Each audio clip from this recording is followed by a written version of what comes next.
Hello, I'm going to be talking about nurse burnout. So we've all heard about nurse burnout, and today we're going to be talking about how it can affect the nurse and some things that we can do about it as nurse leaders. The objectives I'll be going over will be seeing how burnout can affect the patient's safety, as well as patient satisfaction, and some things that we can do to combat nurse burnout. The gap in management primarily consists of two things: the turnover costs and patient satisfaction. Not exactly what nurses are looking at when they go to their job, but it is something that the hospital looks at. My stance with this problem is that there are a lot of issues that can sometimes go even down to the college level. But most of my problems with the issues are that nurses are overworked and the hospital is not wanting to help keep the nurses that we do have, or a staffing shortage. So the five main issues that can arise from nurse burnout are medication errors, infection rates, the turnover costs, patient satisfaction, and productivity. The first one is medication errors. Obviously, we have heard all about medication errors and how bad it is to have one happen. Unfortunately, nurse burnout can increase the medication error risk. The article from Lee that I found that medication errors increase with nurses feeling the burnout. They also say this can lead to adverse events. The infection risks are increased as well with the nurse burnout. The same article from Lee found that the nurse burnout will decrease every aspect of nursing, including infection. I also found an article from Sue Sova that they did a study and found that infection scales with the nurse burnout rates. So obviously this is something that we really want to look at, because we have learned about how infections can be quite detrimental to the patients. The next is the turnover costs.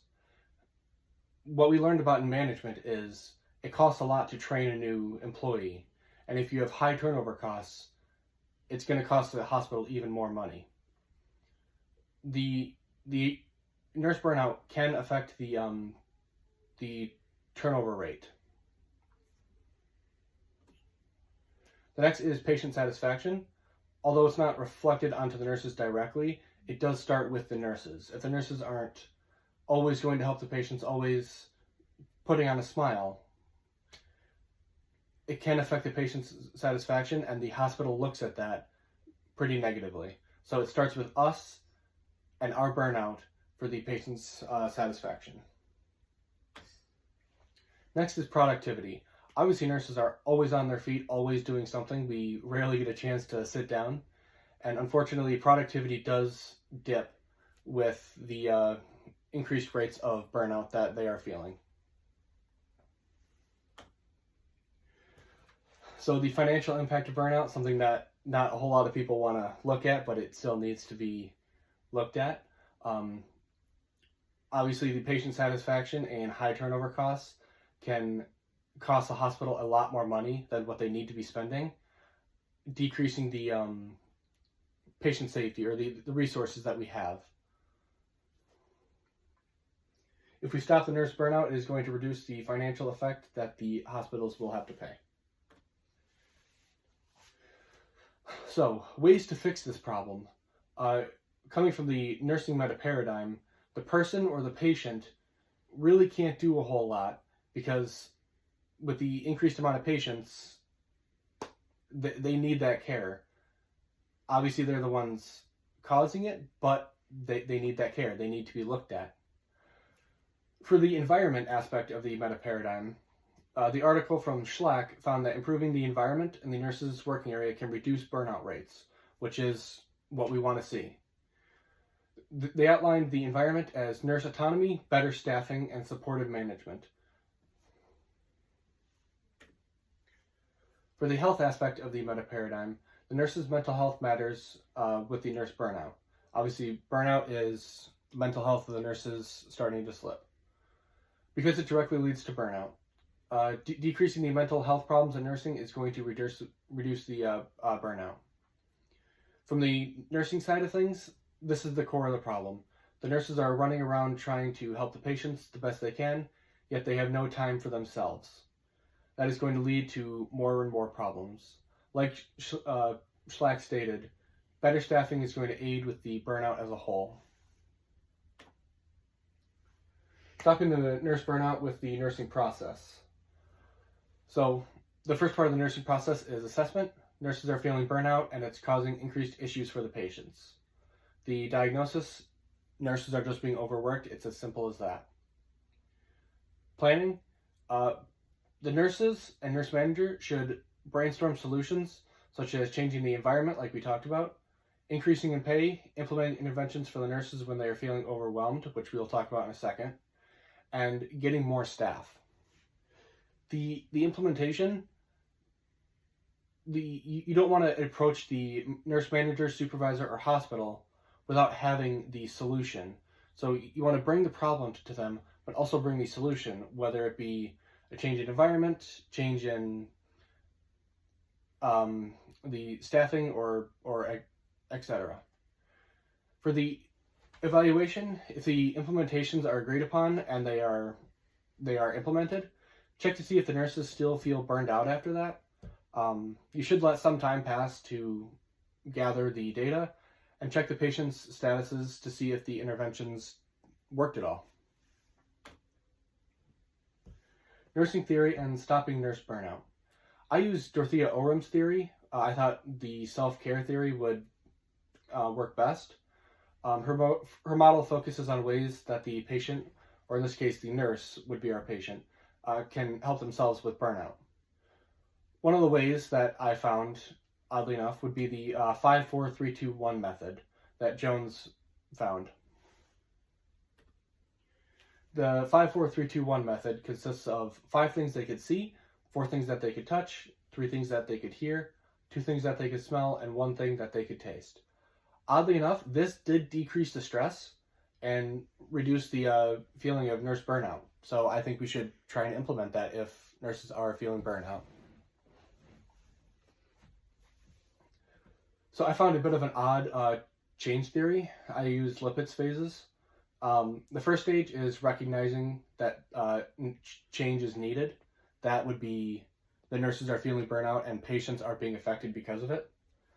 The second stage, goals should be focused on reducing the nurses feeling the burnout.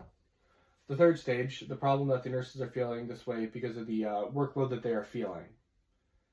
The fourth stage is the resources that we have in the situation is money for the nurses and staffing for the nurses. Stages 5 through 7. The fifth is the solution should be staffing focused.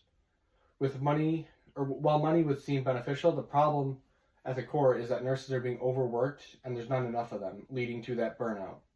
More nurses would decrease the patient to nurse ratio. Stage 6, the implementation should be hiring more nurses because increasing hours for everyone would just work them even more. There needs to be more nurses on the floor. Stage 7, stabilizing the change that is going to happen with the nurse's supervisor or whoever is giving the hours. The nurses are still going to need the 40 hours a week, just with more nurses. So I chose to use the human relations theory. The human relations theory would work best for the nurse burnout. This theory relies on many different parts, but the most important part is the employees' attitudes. If you keep the employees' attitudes up, it is going to decrease the risk of burnout. A simple way to help address this issue is we need more nurses, and we need to keep the nurses that we have already in a good mental state. Something that we could do is like the 5-4-3-2-1 method. We should implement that and see how it works, as well as getting more nurses. So the nurse's role at the entry level is to not feel burnout. Obviously, that's hard to say, just don't feel something, but we should work towards not burning them out and not having them feel a need to change. We should talk with nurses and see how they're feeling. The human relations theory talks about how relationships between coworkers can reduce problems from arising. So this is my personal philosophy. The person or the nurse, the patients are the ones that are causing the issue because there are so many of them. Obviously, we're not blaming people for coming to the hospital. They need that help. It's not their fault. They need the help, and they are not receiving the best care because nurses are feeling that burnout. For the environment, the place that the nurses work in is a fast-paced environment. We all know that. That can cause some issues with the people that just may not be able to keep up that fast workload. With more nurses on the floor, there's going to be a decrease in that pace of work. So a nurse isn't dealing with 5 or 6 patients. They're dealing with maybe 2, 3, maybe 4. For the health of the nurses is the most important because they see the patients the most. They interact with the patients the most. Without the nurses, the hospital would stop working within probably the minute. So the hospital needs to take into consideration the mental health of their workers, or so many issues will arise with the patients. As for the nursing aspect of the meta paradigm, nurses can help each other by teaching each other about the techniques they use to help prevent burnout. If someone is really good at preventing burnout, they should teach that to the unit, or they should teach that 5-4-3-2-1 method. They can also relate to each other's situations, and that is sometimes all you need. Is someone that knows what you're going through and can talk about it with you without violating HIPAA. Here are my references. Okay, thank you.